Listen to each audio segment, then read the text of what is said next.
Hello all, welcome to our channel. 22nd Saturday రోజు దిలీప్ గారు శారీపురం shop కొత్తగా ఓపెన్ చేశారు కదండి. ఆ షాప్ ఓపెనింగ్ రోజు నేను వెళ్ళాను అనమాట.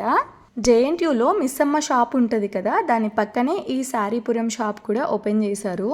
స్వప్న వైట్ల గారు చాలా మందికి తెలుసు కదండి, తను కూడా వచ్చారు ఓపెనింగ్కి. మిస్సమ్మలో ప్రైజెస్ చాలా ఎక్కువగా ఉంటాయి, మేము కొనాలన్నా కొనలేకపోతున్నామని సబ్స్క్రైబర్స్ కామెంట్ చేయడం వల్ల దిలీప్ గారు ఈ శారీపురం షాప్ ఓపెన్ చేయడం చాలా మంచి విషయం అనే చెప్పాలి. షాప్లో 199 నుంచి 199 రేంజ్ వరకు మాత్రమే శారీస్ ఉంటాయని చెప్పారు కదండి.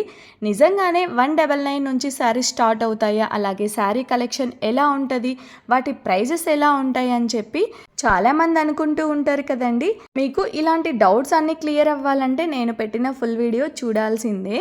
నేను లాంగ్ వీడియోలో కొన్ని శారీస్తో పాటు వాటి ప్రైజెస్ కూడా పెట్టేశాను. వీడియో చూసారంటే వర్తిటా కాదా అని మీకే తెలుస్తుంది. ఈ వీడియో కింద ఫుల్ వీడియో లింక్ ఇస్తాను, ఒకసారి తప్పకుండా చెక్ చేసేయండి. Thank you for watching.